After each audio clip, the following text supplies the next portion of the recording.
Don't shoot until you see the whites of their eyes. Hey everybody, just doing a little bit of a French Indian War update today, and kind of just talk a little bit about where I'm at. I've kind of finished my British regulars that Hatman that you see in front of you. I'll talk about that in a moment and show those, but I'm not doing a display table because I did these last spring, so I'll just show them next to the ones that I did last spring. I think I've achieved what I was hoping to achieve, and I'll talk a little bit about that. I'm going to talk a little bit about my next units, talking about artillery, about some old men and miniatures, talking about Musket and Tomahawk 2nd edition, and talking about the Musty Wargamers show, which will be happening tomorrow night on Rusty's channel. So let's see if I can remember all of that before the end of this video and I hit this off button. Yeah, so in front of you here, I've got a little bit of a close-up of my guys. The only thing I don't have are grass tufts on there. I do have to varnish and grass tuff them. I'll probably do that tomorrow. I'm actually been starting to piddle away at my next unit as I'm waiting for paint to dry and stuff. I'm getting things on bases and cleaning models up. And so, so I still have that to do. This morning and last night I had a bit of a mad push to kind of get these guys done. All these little things, you know, basically I'd put sort of sand on the base and washes on guys, and, you know, painting little brass pieces on the ends of sword scabbards, and then realizing after I've been taking pictures for Facebook that I forgot to do the buckle, and then still have to do washes, gray washes on the white, you know, and so it's just, yeah, just one of those. It's always something to forget, but I think I'm at a point now where I'm actually quite happy. I do have one of the old guys where you can see the grass tuff next to him. All right, let's see. There we go. All right, so yeah, old guy from last spring, new guy. I think they look the same. It pretty much shows the same paints. And that reminds me, Dan Booman mentioned he was kind of wondering, because I think he's doing some, he's going to be doing some British pretty soon. He was wondering what paints I use. One of the basic things, I really think that the key is the red and the yellow, as far as how you're choosing, you know, what triad that you decide to use. Kind of moving on the spot here on my agenda for the video, because I remember Dan now saying that. Now that I'm looking at this stuff, I'm just going to pull back, show the unit, and I'll just show a couple paints here too. So yeah, I went eye level with these guys, so you really can't see how deep they are, but I do have like 14 of them there that were the last remainder of the large unit to finish. Some on the right here that were just extras. You know, what I do with my reds is I primarily use now, I know people are oftentimes wed to triads. I think triads are nice because, particularly if you don't have to mix. But I've been basically using, I'm just going to pull out my list here while we're talking. So for my red, I use these two colors. I use Model Color Red 70926 as my dark, and I use Model Color 70947 Dark Vermilion for my lighter color. And my base color is going to be 2-to-1 on the dark to the lighter. And then my first highlight, which oftentimes is sort of like my mid-tone. I do a lot of glazing, but my first highlight is a real covering of it. You know, the base, like I don't just highlight certain spots and things. I'm very liberal with it, but I kind of thin it down nicely so it just kind of blends in. And I do a 1-to-1, 1 and 1. And then finally, when I get to my last highlight, I like to do 1-to-2.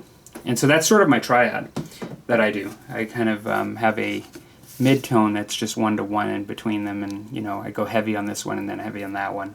So that's my red. I use Model Color for this stuff. And I actually do a somewhat similar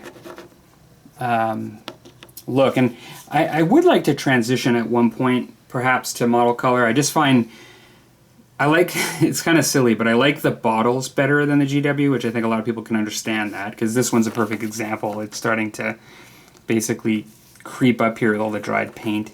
But I do find they both have a fairly good pigment level.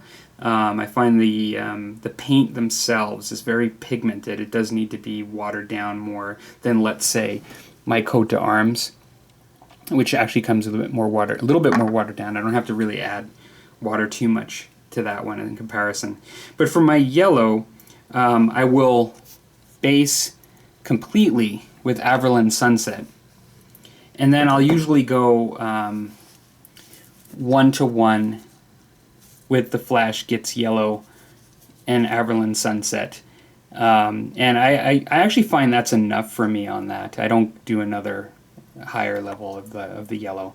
I usually will do a wash, and then actually, because yellow shows up so much with washes and things, rather than doing 3 levels of highlight, I usually do 2 levels of this. I do one before the wash and one after, and clean up what the wash does. And so that's basically what I do in that. So it's not too fancy, but that is what I like to do. What I do for the white, just for some folks are quite interested in how people do white, I do 1 to 5 of Vallejo Model Air, both Model Air, light gray and white. So I will actually do 1 on light gray to 5 on white. And then one of the more important things is I then pull out my Vallejo light gray model wash, which is very, very thin. And it makes a very nice sort of definition within white. That's kind of what I do with that. I can actually talk offline with you, Dan, if you have any questions. I know you're just kind of curious about that. I think that's the main stuff, to be honest. I mean, things like kit and gear and, skin is kind of a personal taste. I do paint the eyes. I used to do more of a dark brown. I do black for the iris, but I use ivory when I paint eyes. I'm kind of just rambling now, but I use ivory when I paint for the eyeball. And so that's kind of what I do for those, and I can chat with you on the Facebook page or in Messenger if you have any other questions with that. I always enjoy seeing your painting. I'm pretty sure you have a good idea of what you want to do already. But yeah, so what else do I have to talk about here? I did want to talk about next up. So I am working on, I cleaned up Minden British Artillery crew. And so these are the same as I've done before. This is one set of artillery crew. This is light for some games as far as being able to use 4. Oftentimes you need more. Musket and Tomahawks in the first edition would allow you to use 4. You actually can use more, and it's more advantageous because you lose guys and you have trouble pushing around the actual cannon. I mean, I don't use artillery much at all in Musket and Tomahawks. It's not the greatest. It's not the strongest part of the rule set. However, it's great for certain scenarios. But I just, having these 4 in addition actually to my other 4 that I painted in the past, would be great for certain rule sets like Musket and Tomahawks. I think actually 4 worked fine for Sharps practice if I remember correct. I am doing something a little different with the cannon. I have the cannon here. I'm painting the barrel separately this time. I just found it was a real pain once I got it on there to then paint it. And so I still have to glue this on. I have some extra stuff that came with it, like a powder box, which I have in the other one too. I need to pull some of this stuff out. I have these from the last time I did my cannon that I didn't use. I think I'm going to use these on the base, which I am doing a base this time. So if some of you might remember, I actually, because Musket and Tomahawk is a bit forgiving, you can kind of just, because you're moving guys in and out, I always kept it more skirmish level, and I just put this on the table like this. I do usually varnish heavy the bottom so it doesn't get too damaged, but I think I'm going to actually go somewhere in between. I know most people do an actual artillery crew like on a base and they're all fixed, or somewhere you can pull them in and out. I'm actually going to put this on a base like this size now, this time, so I can actually protect the model a bit more. And yeah, I'm going to do that and just still use my guys, have it set up primarily for skirmish games. I think it'll be fine for the games that I play, be able to decorate the base a little bit. And I'm going to actually go backwards and do that. This is a 6-pounder British. They're both 6-pounders. But this is my old one I got here. I love this model. But I'm going to, go backwards and actually put this guy on the same kind of base.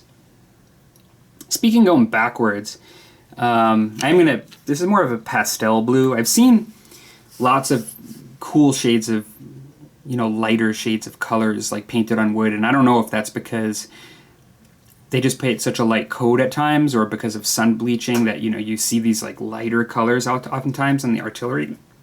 I'm going to continue to use a bit of a pastel blue for my British artillery there. And I'm pulling out the same guys you see in front of you that were finished way back when I first started doing miniatures. I have to say, not really my best work. I was kind of used to focusing on red coats at the time when I painted these up, and I kind of quickly went through these. I did like almost no highlighting, and I left them really dark. And I'm not as happy with them. And so what I'm going to do at a minimum, I believe, is take a look at the faces, maybe paint the eyes like I do the others, but more importantly, as I get through this back crew here, I'm going to apply some highlighting and have them match a bit more and highlight these guys up a bit and try to get them to what I believe my current standard is. So I don't typically do that. I don't typically go backwards with painting and do that kind of stuff, but in this case, this is a lifelong collection of mine that I'm working on, and I'm going to put the extra time in and do that. So I feel like I've been talking a lot about Musket and Tomahawks lately. Like a lot of people, or like some people, I've been reading the tea leaves for a while now in trying to determine what they're going to do with this rule set, because a lot of people can't get it. It's such a great rule set, and there's been a lot of speculation for a long time. There's been a lot of folks from the company, the author telling people like on the side that it's coming, but nothing really confirmed, and it's been happening for years, and such that I've grown a little pessimistic about it, almost a bit humorous in my pessimism.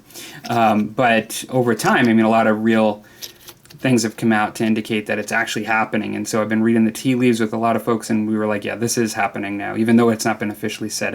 And so, of course, on Facebook, but the closest thing we got to an official announcement, it basically did indicate that they had a kind of a game day, and they showed like a new cover, like on a table, like potentially what we could be seeing for the new cover, showing like a nice looking rifle or musket on it, and basically we know now that it is coming, Musket and Tomahawks 2. Woohoo! So that'll be great. Now that I'm actually planning on getting a lot more sharps practice in, can look forward to Musket and Tomahawks version 2 coming out. I plan on, at the very least, playing some sharp practice for a while.